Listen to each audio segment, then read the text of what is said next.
Hey guys, how's it going? So, this is my Atomrc Dolphin Pro. Pretty sure you guys have seen some of my videos on this thing. So I've been flying it now for a while, and in the beginning when I first got it, I had the other one, another Dolphin Pro. I still have it actually, I fixed it and I'm flying it, but just line of sight. That one I had so many problems with, you know, getting the center of gravity, getting this, getting that. What a freaking nightmare. And then figuring out how to launch it and everything. Finally got it all figured out. And these are so much fun. Before I said I'd never buy one of these again, I'm taking it back. I would definitely buy another one of these. They're great. Once you got it all figured out and you know how to do it, you're gonna love it. Okay, so let's start. Though I have this one's set up for FPV. The other one I have set up for line of sight. So let's go through it bit by bit. Let me go like this, get this into view. In the front, I have my walk snell system. This is the HD Pro. I'm just using the original antenna. I usually change the antennas. I just didn't have any more in stock with me. I have to order some more, so I put this one. It works fine. It just doesn't go as far as the other one, the HDLRC antennas go. So I have this one here. Let me undo this. Let's go here. Take this off. So I have it on, just mounted on the top here.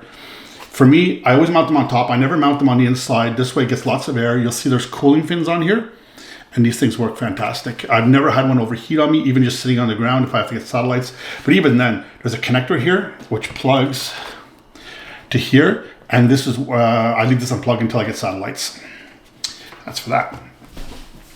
The connectors I'm using are XT90s. It's just because I'm running everything on 6S, and these are the batteries that I'm using.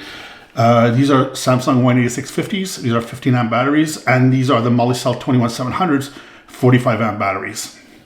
They're all with XT90 anti-spark connectors because it makes a hell of a pop when you don't use it. So for the 18650s, you got to put the battery pack all the way in the front here. Okay, it's got to go as far forward as you can. I think it's about, I'd say about a quarter. Let me see.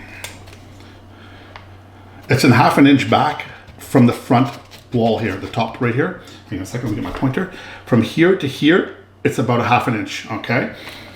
And plus they're held in with very strong Velcro and straps, so it doesn't go anywhere. When I'm using a 21700, you'll see the mark is right here. So if I put it here, right about there, this one is gonna be back to, I'd say about 2 3/4 inches back from the front of the compartment here to here. It's about 2 3/4 inches. That's for the bigger 21700s. If you fly carefully, a little less than half throttle, you'll get almost 30 minutes of flight time with one of these things. It's fantastic. I can't believe it. Let's see what else. Let's get this out of the way. Let's move this more forward. Let's see, I'm on camera. Yeah. So for the back hatch, I just put one of these little hatch latches in the back here just to keep it shut. Because I've heard people saying that it gets blown off. I've never had it because I have one of these. So just move this out of the way. I can open it. This is my flight controller. There's going to be the Speedy Bee F405 Mini for the, let me get this. For my, what's it called? My receiver, it's right here. It's, I think it's a BR1. I'm not sure. It's the 900 megahertz from Radio Master. I only use Radio Master gear. It's fantastic. I never had an issue with it. I'm flying on 915. You'll see here, I put the capacitor, it's just with a dab of goop. It's sitting on the top of the flight controller. That way it's not dangling in the front, and all my power lines are going towards the front. My little programmer is right here for the USB-C. What I did is I got rid of the connectors that were in the wings here. And I just used, let me take a step back. What I did here, because there's connectors in these wings, so you can just plug it together. But these things, if you land hard, have a tendency of the wing just pop it out. So what I did is I removed the connector, and in the connector is a little circuit board. That circuit board is used to flash the LEDs on the end. I don't want them to flash. They're supposed to be on steady. They're nav lights. They're supposed to stay on. So what I did is I removed that board on each side. I took the servo wires that were here, cut the connector off. I put my own connector here on here, which is about this long. So this way it gives me some room to play. If I ever need to take the wing off, I just pull the connector out. Then what I did for those lights, I connected to the 5 volts, positive and negative of these servo leads. And that's what's running my LEDs, so they're on permanently. What I did with the flasher though is the flasher now, it's mounted under here. And that flasher, what it does, it's there's the white light that's under the plane. The flasher, it has the flasher on there, okay? And that works brilliantly, it works beautifully. Also what I did is I put 2, I don't know if you can see that. There's 2 lights here, anti-collision lights. There's 1 on each side, and these are strobes. They are freaking bright, super bright. So when this thing's flying by, you have the strobe at the bottom, and you have 1 strobe on each side. And then plus you have the red and green on the wingtips. This thing, you will see it from miles away. I've had it out pretty far, and you can actually see the lights flashing in the air. It's pretty impressive. I also added, I do this on all my aircraft. It doesn't have to be this one, I'll do it on anything. There's a capacitor here to smooth things out, but I put another one here. This is a 1000 microfarad, 35 volt. The reason I did that is because it's, some of the LEDs are plugged to my servo rail on this thing. So just to absorb some of the shock of the LEDs always flashing, this is like a little buffer. So I put that in there. It works fantastic. I have it on my bigger T2. I have actually 1 on here. I have 1 in each wing. 1 of these in each wing. So because I have a whole strip of LEDs on the back of the plane. And I wanted to play, and plus I have 2 strobes under the wings. So I want to be sure I have enough capacitors in there to absorb that, so I'm not losing power from my flight controller. That's what I did there. Maybe I'm wrong, maybe I'm not, I don't know, but it works for me. Also, you see it, the speed controller, it's under here. You can see that right over there.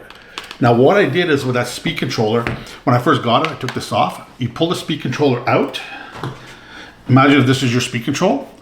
I flip it over, and where all the MOSFETs are, what I did is I used basically the same thing as these things. I just took 1 of those. They come with double-sided heat transfer tape, cleaned it with a bit of alcohol, and I stuck this down on top of the speed control where the MOSFETs are to keep them, and then when I put it back in, I flipped it over, and now that heat sink is right, I don't know if you can see it here, probably can't, but there's a vent here. The actual heatsink is in that vent. So all the air is blown right onto the heatsink, and it keeps it nice and cool. I've never had an overheating, and I've had this thing blasting, and I've never had it overheating. I've had this thing up to 147 kilometers an hour. It's like, wow, this thing is fast. You know, I'm sure I can get a faster speed out of it, but 147, I'm happy with that. The prop is the original 8x4 that came with it. I ordered a ton of them, but what you have to do, you have to get a balancer. You got to balance those props because the first few times I flew, there was jello like crazy in the video. The props were unbalanced, so I took them all off, but a good balancer, and I balanced them, and now they're perfect spot on. There's zero jello in this thing. It works beautifully. Excuse me. For the control throws, I'm not using, let me get this more in video, get it here. I'm not using the rudder vaders. Those are taped up. They're actually glued down, they're glued shut and taped over to give a nice smooth surface. And you can see actually that the control servos are gone. Just to save some weight, I pull those out. I don't use them. I might even just end up trimming these things off over here because I'm never going to use them. Both my planes, both my pros have that same setup, and I'm flying it with elevons only, and it flies beautifully. No problem at all. It works really great. The reflex is about that. It's about 5 millimeters. I don't know if you see it. It's about 5 millimeters of reflex on there. That seems to be the sweet spot. It flies really well, and I'll show you the CLI after. I'll go on the computer. I'll try to record that. And you'll see it's at plus 5 degrees or something, and it seems to fly beautifully. When you launch this thing, hold on a second, let me just clear this crap in here. When you launch this thing, you got to launch it at 75% throttle. Anything lower, it'll just dip down, it'll hit the ground. Anything higher than that, it'll balloon up and go right over your head. I did it once and it ended up in the ground. Not a happy camper. What I did is I downloaded, see this? It pushes. It's another motor mount. It pushes it out, I think about 12 millimeters from here. I'm gonna get in the video. From here to here, it just pushes the motor away. It's a little bit more quiet, but it also has, I believe it's 1 or 2 millimeter, no, 0.8 millimeter up thrust. That seems to work really well, because without that, the plane just kept diving. So this seems to work really well. I downloaded on Thingiverse. Who did it? Was it Andrew? I can't remember which website I got it from. The guy's on YouTube. It's either Andrew Newton or Painless 360. Anyways, these guys are both amazing. And one of them downloaded. Sorry, I don't know who it is. I can't remember. But I printed that and it works. And I have it on this plane and I have it on the other plane. Velcro, I'm using heavy duty Velcro. So if ever these straps break, I've tried to invert it without the straps and that battery's not coming out. It's not moving anywhere. The back end, you don't need anything else back here. All the wires are tucked underneath, so it's all nice and clean set up. Underneath the plane, I just put a strip of tape here. I don't know if you see it, just to keep the wings on in case something happens. Also the servos, there's extra glue put around here, and then a piece of tape going over it to hold it in. Because I've had servos, not on this, on another make a plane, where the servos actually came loose in flight, and I lost the plane. Because I didn't lose the plane, I destroyed the plane because of it. So I've learned my lesson on that one. Glue everything down. Also, if you guys can see it right here where my finger is, that is just wet and dry sandpaper. Put it on all your planes.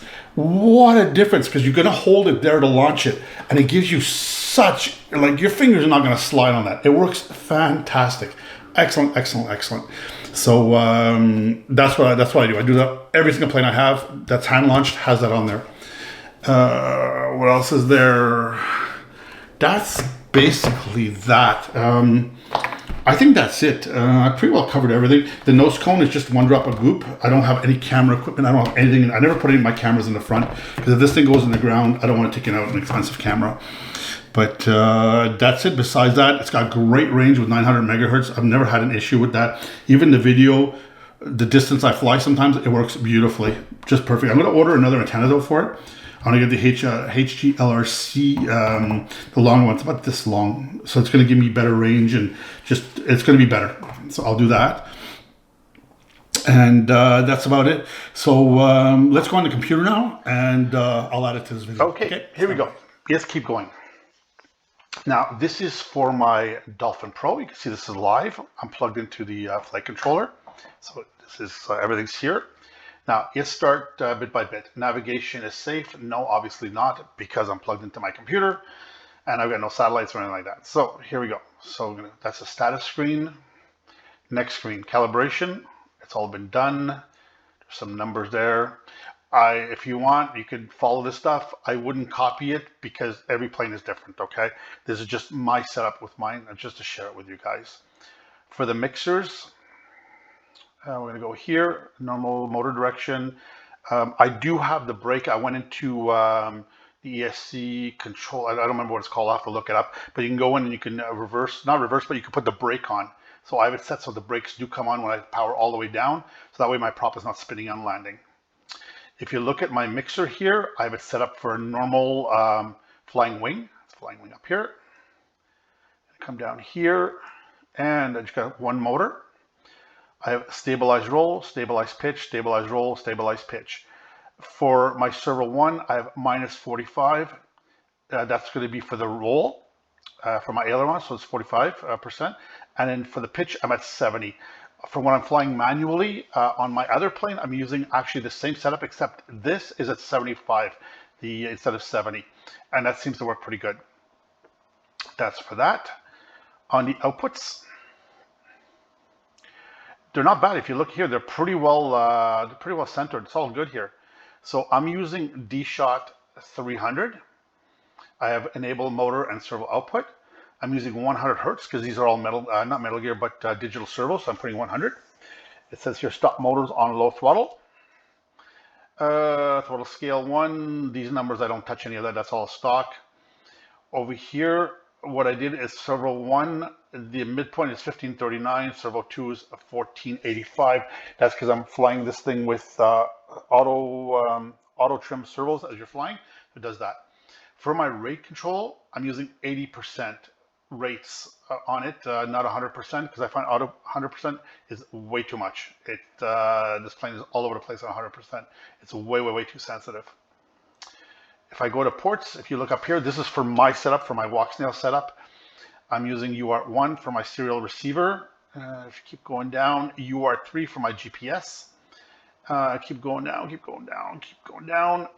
Use UART5 is going to be my MSP display port that I have there. And UART6 is going to be just MSP. I'm assuming that's going to be for the USB connector. That's what that's for, I think. Look, I'm not an expert at this. Let's go configuration. Configuration, if you want to have a look at this, let's go here. So for sensors and everything, you can take a look here. Barometer, I'm using the one built on.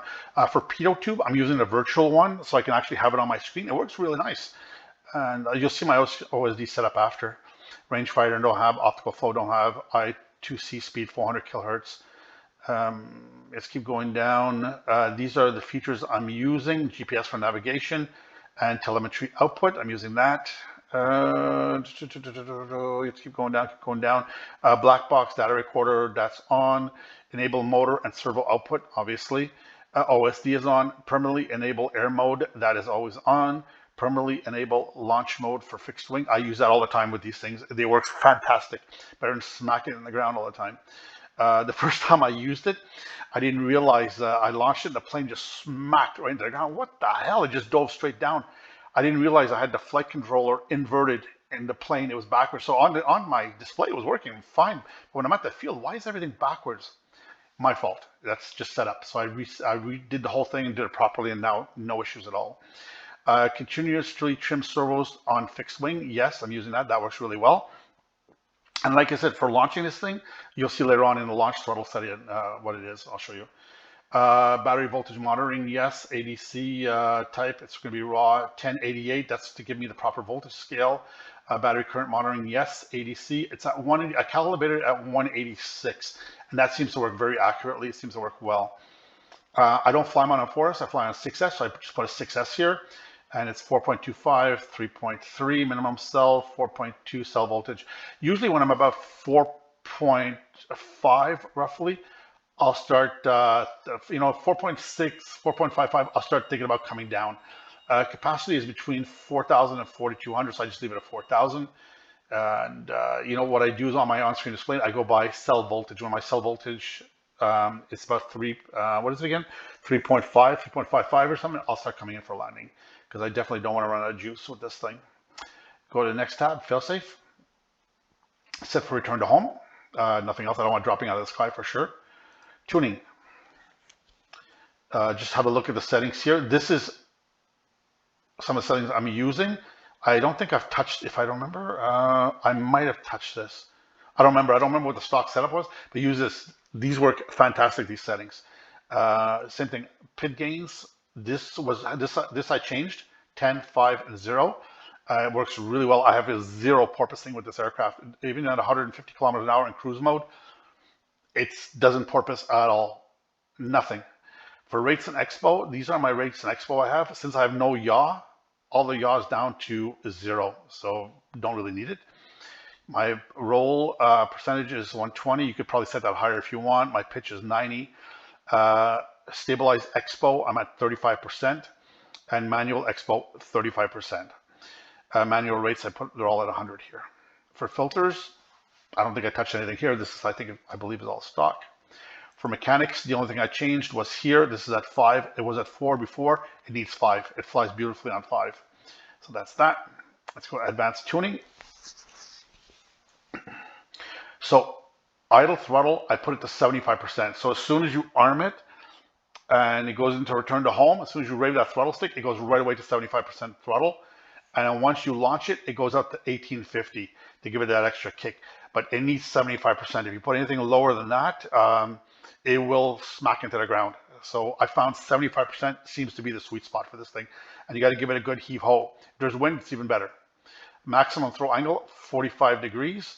Motor delay, 100 milliseconds seems to be fine. These are all stock stuff. Climb angle, 25 degrees is perfect. You don't want it too steep. You don't want it stalling on you. Launch timeout is, I think it's 5 seconds or something like that. What else? Maximum altitude is 50. So 50 centimeters? I don't know. Whatever. Follow these settings. They're stock and they work fine. Fixed wing settings. This is all stock. I haven't touched it. This stuff I haven't touched. Return to home settings, I use at least. Return to home altitude, I fly at 60 meters or 6,000 centimeters. My return to home altitude, so circling around me, is at 20 meters, which is about 60 feet. That's where I fly. This is good. Climb before return to home is on because you want it climbing out first if you're too low. First climb stage at least. I had a linear descent, but I took that off because when I'm out far and I come back, there's trees, and I don't want it coming back at 20 meters altitude and flying smack into a tree. So that seems to be working beautifully. All the other settings here, they're all stock. I haven't touched it. Let's go back up here. Minimum throttle 1200, maximum throttle 1750. That's for navigation mode. I don't really need more than that. It works really fine. Cruise throttle is about 45%, and that's a nice throttle. And you're hauling ass. You're doing like 90 kilometers an hour at that speed, at that thing. I allow manual throttle increase, so in case something does come up, I can just crank it up. Minimum throttle down pitch 0. Pitch to throttle ratio, it's at 10 microseconds. That seems to work fine. So if you're in cruise mode, you pull back your elevator stick, you can crank it all the way back. The nose will pitch up slightly, and your throttle will increase by 10 microseconds to give you a nice climb rate. It works really, really, really well. Everything else here is the same. I just changed the loiter radius to 90 meters. So you can keep it close to you. So you can go higher. You can go loiter, right, loiter, ref, whatever you want. I keep these settings here. What do we got here? Waypoint navigation settings. All this stuff is stock. I haven't touched it. I don't use that. Automatic landing settings. I don't use that. For programming, I just got satellites. Look at that. I'm in the house. For my receiver, this is all stock serial. I'm using Crossfire. And that's it. Everything's stock setting here. Go to modes. These are the modes I use. I use arm, angle, manual, nav cruise, nav return to home, and beeper. That's all I use. I don't need anything else. Adjustments, there's nothing there. GPS. I want to block this off. Hold on. What are my coordinates here? Oh, you guys probably always. No, yeah, you already. What am I doing? I'm putting my hand over the fucking screen. You guys could see it. Anyways, whatever. I don't care. So I'm using GPS for navigation on UART3. I use U-blocks, auto detect, and you'll see here GPS Galileo, Beidou, and GLONASS. I'm using those. If you have it, just turn it all on. So I've already got a 3D lock. This is in my house. I got 6 satellites. And that's it. So we're good there. Alignment tool. Go to alignment tool. I don't think I did anything in here. Let's see. Okay. Yeah, because my board is the other way around. So I put pitch to 180 because my board is flipped around the other way because my power cables are going out the front instead of the back. So that's that. And the yaw is at 270 degrees. And that's how I have my setup. Mission control, I'm not using anything. Okay, my on-screen display. Let's go there. Now, if you take a look at it, the top left is how many milliwatts my radio control transmitter is putting out, my link quality, percentage-wise. This is my wind speed up here. This is really handy. I'm telling you, this really works well. It's handy. This is my distance from home in kilometers. These are how many amps I'm pulling. This is how many milliamps I've used in my battery pack. This is my throttle. Actually, I need to move this thing over just a little bit. Come on, there we go. This up here is my throttle position on my stick, so I know roughly where I am. Very handy to have. And my satellites. I usually get, with the satellites in this thing, I usually get 20, 30 satellites easily, no problem. And pretty darn quick. The most important things for me here are this right here, the home arrow and my battery per cell voltage. This I rely on the most because I want to see where I am and when I need to come back. System message, armed, disarmed. If there's a problem with something, return to home. It's all indicated right here, right in your face. On the side here, this is a variometer, but the ladder type, you know, they go green when you're going up, red when you're going down. This works really well. When you're flying straight, you can see if your plane's actually descending. You don't have to look at the numbers. It just shows green or red beautifully. This is altitude in meters. Below it, this is a ground speed at kilometers per hour. And this where it says airspeed, that's going to be the virtual airspeed. So I guess it's calculating that with the wind speed, and it gives you the airspeed. And it seems to be pretty accurate. It works good. Here I have my flight modes, my acro, everything's here. This is my milliamp hours per kilometer used. This works really well. You can see if you're flying efficiently or not. This is your total distance in kilometers, how many distance you've done, and this is how many minutes you've been flying. Right below here, I have the Google coordinates. I don't use like latitude, longitude. I use Google coordinates, and this works really well. All you do is you take that, you stick it in your phone, and it takes you right to your aircraft on the last GPS settings. I've tried it. It works really well. And right next to that, I have my craft name. As you can see, it's a Dolphin Pro. That's basically that I'm using. Let me just see if there's that's all those up here. Like you said, up here is avatar, down, home position on arming screen is on. But when I post my videos, I don't show that information. It's blurred out. Plus code is 11. Alarms. You can just scroll down. You guys can have a look at it. Arming switches. All this stuff I don't use. This stuff I don't use. Pan swivel, and I don't use anything here, radar and everything. I don't use any of that. LED strip, I don't use that. They're plugged right into the 5-volt rail, so there's nothing there. And sensors, tether logging, black box, CLI, just for backing up, and that's it. So guys, that's about it. That's how I have my system set up, and it works well for me. If you want, use this. Use at your own risk. Like I said, be careful. And when you fly, if you're going to use somebody else's CLI or their settings, because just because it works for me doesn't mean it's going to work for you. So just be careful what you're doing out there, and be prudent. Fly safe. Keep it away from other people's heads. Try not to whack other people in the head with your airplane. It's not a good way to start the hobby. But this plane is a blast to fly. I'm telling you right now, it's a real blast to fly. If you can get one, get one. They're very enjoyable. They're fast. They're fun. It's surprisingly stable. I find it's more stable in manual mode than if you put like the flight controller and stuff on.